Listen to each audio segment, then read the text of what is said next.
lamb painted on the door, the angel of death would take the firstborn son and kill that son. So that is how the Feast of Passover began.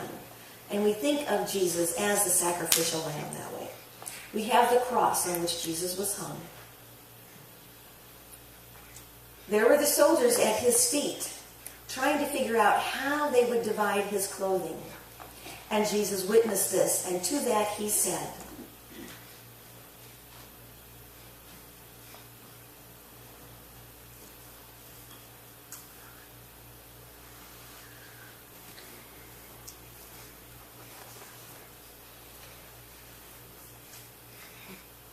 Father, forgive them, for they do not know what they are doing. Mm-hmm.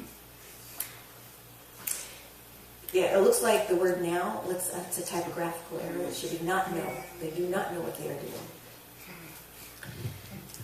He asked his Father to forgive them because they were innocent and naive. They didn't realize what they were doing.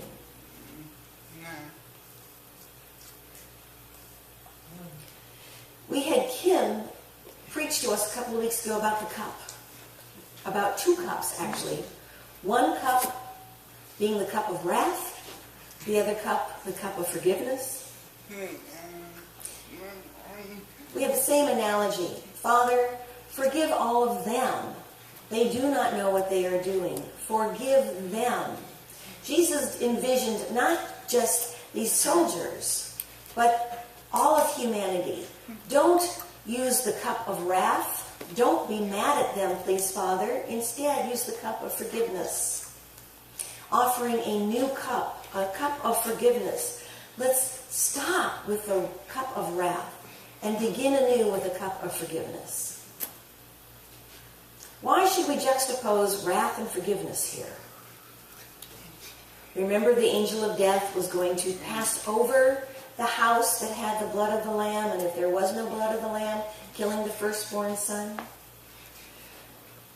If we accept Jesus as Christ our Savior, we accept Him, that means the angel of death.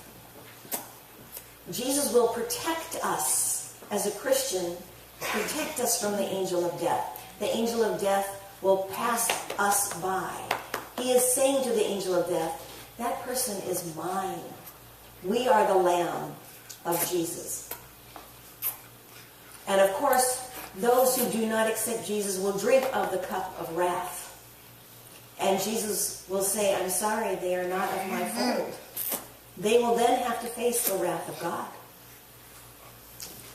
You look at the Old Testament and you see the actions and the results of those actions, and how applicable they are to the life of Jesus that we see revealed in the New Testament. So he's saying to God, forgive them. Put aside that cup of wrath. Instead, bring forth the cup of forgiveness.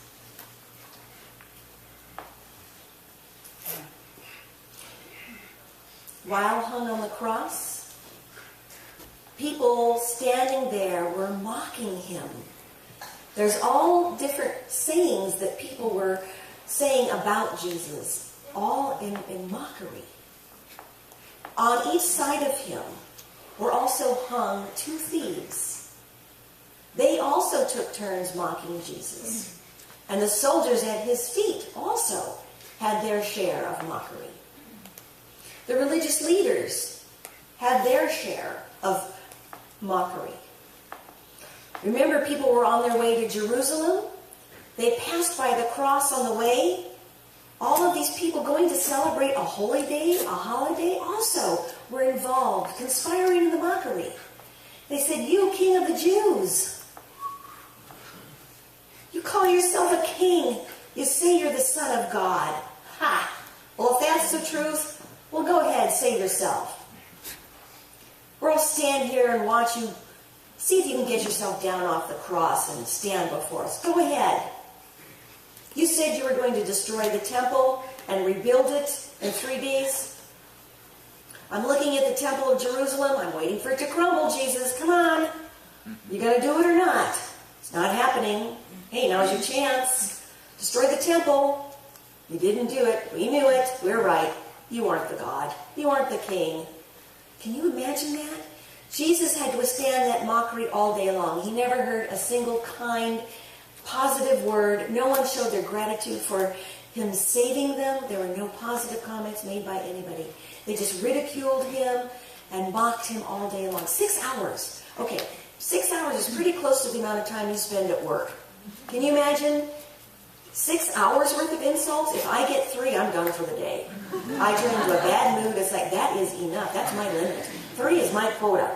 Jesus had to withstand 6 hours of that. Incomprehensible. And then later, there's always controversy about whether it was the criminal on the left or the criminal on the right. But one of them said to Jesus,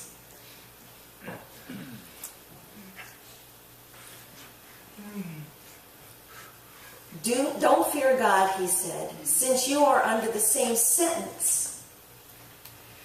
He and I are punished justly. We are getting what our deeds deserve. Of course, that is right for us, but this man in the middle here, this man Jesus, has done nothing wrong. He's been crucified innocent. And then he said to Jesus, remember me when you come into your kingdom. In other words, he was saying, please, save me. Take me with you. And then the second saying that Jesus said was, do you think you can guess? Yes, today you will be with me in paradise.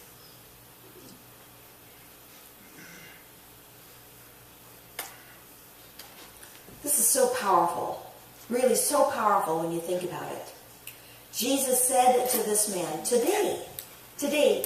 He didn't say tomorrow, he didn't say next week, he didn't say next month, and he didn't say in the next decade or your generations. He said, this day you will be with me in paradise. How powerful a message that is. He made a promise in that very moment. At this very moment, I am with you, taking you with me into paradise. In Kim's message, she'd also said about when Passover was done, Jesus had made comments to his disciples. He said about going to heaven, he's going to prepare a place for them. I'm going to prepare you a room, he said. I'm going to go there, prepare you a room, then bring you back. My promise to you is, when I go to heaven, I'll prepare you a room, make everything ready for you, and then I will come down and take you to heaven. That's the promise Jesus has given us. And to this day, he's kept that promise to each and every one of us. We just have to trust him. Just simply have faith. The third saying of Jesus.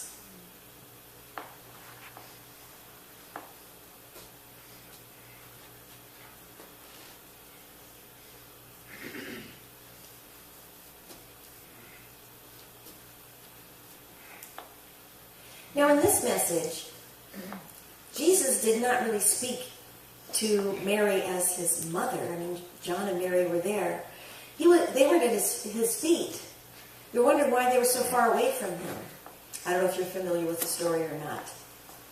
But there's the Pirates of the Caribbean and other cowboy stories. Of course, you know, I love those stories, and I am often known to be repeating those stories. But there are some people who are waiting their turn to be hung. And, you know, sometimes as they're waiting to be hung, if somebody slits the rope, somebody, of course, rides underneath the gallows, and they slip down, get on a horse, and ride away, and they're taken to safety. You know, so they're, you know that story. Just in the nick of time, somebody's going to save their lives. You see that.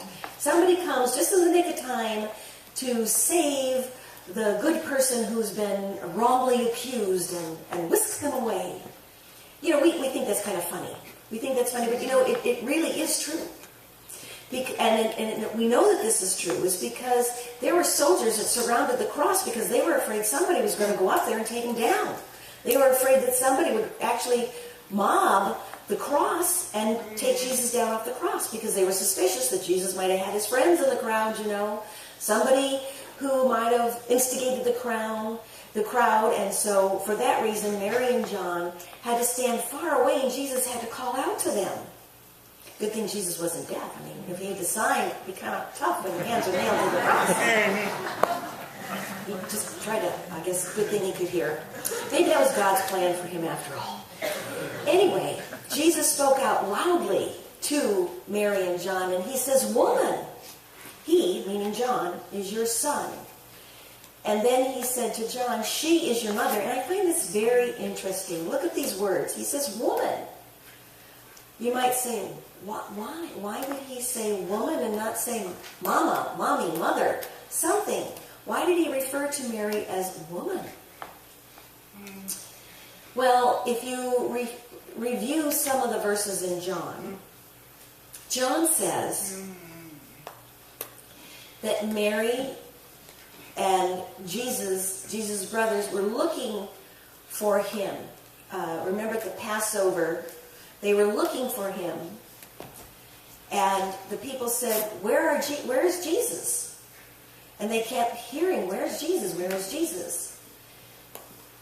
They said, "Jesus, your mother and your brothers are looking for you." And Jesus said, "Who is my mother? Who are my brothers? And who are my sisters?" My brothers, my sisters, my mother are all the people who do God's will. I have no singular mother, brother, or sister. All of them are my mother, brothers, sisters.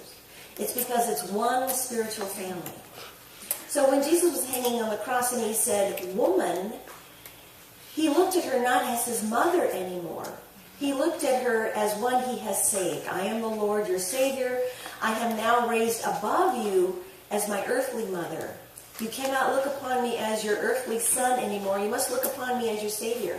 That's why he called her woman, and why he said to John, "She is your mother." He said to her, "You are his son."